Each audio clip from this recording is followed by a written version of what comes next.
PK52, the Saturday morning meeting. Let's talk about opportunity this year. It is 2020 and we are now rolling into the year. We finished up the year with a great new car year. And let me tell you about opportunities. Next year, Toyota's going to build a bunch of 2020 cars. Got Highlander rolling out. RAV4 Hybrid is still smoking hot. Camry's unbelievable. The new TRD series, Camry and Avalon, are amazing. So we're going to sell every single new Toyota that Toyota makes. You guys do a great job with that. Love finishing up the year with Toyotathon every year. So our opportunity for growth right there really depends on how many Toyotas that are produced for us to sell in 2020. So some of you asked me over the last couple of years, why have I been focusing so much of my time on pre-owned and CPO or certified pre-owned? It's because that's where I think our biggest opportunity for growth is. So let me recap the year. So CPO sales last year, this is the 9th straight record year if you look at all manufacturers and their certified pre-owned. 2.8 million vehicles sold. 2.8 million vehicles sold. That was up 4% from the year before. So new cars stayed basically the same. Used cars were up record year. CPO up 4%. Market share that we had, Toyota was number one again at 13.8%. 13.8%, right at 14%.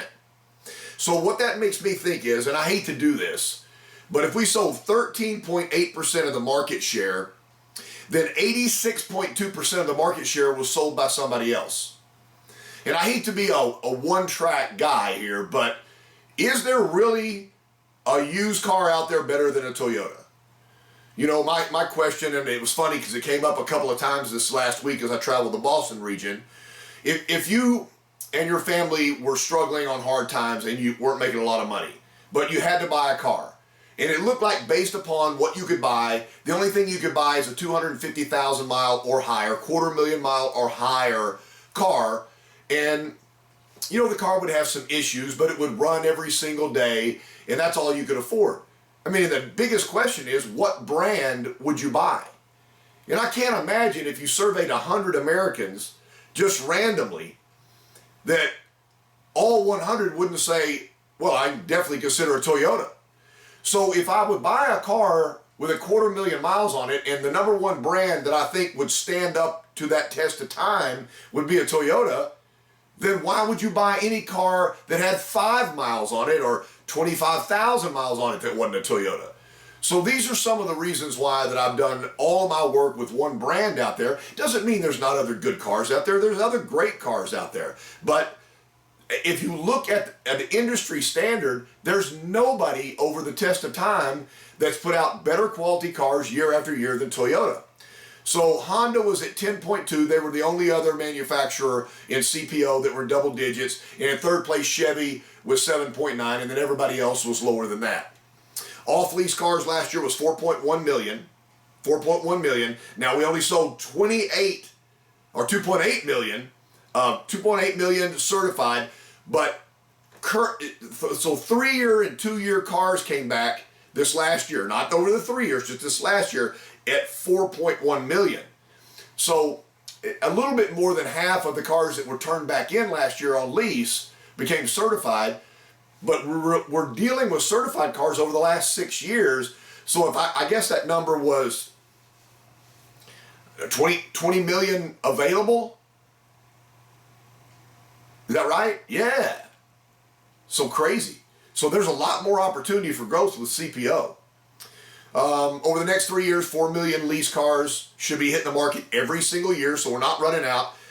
In 2018, we had to stop sell on Corolla for a while, and that hurt our numbers. 344,796. 344,796 was the number for certified deliveries in 2018. In 19, you guys hit 387,906.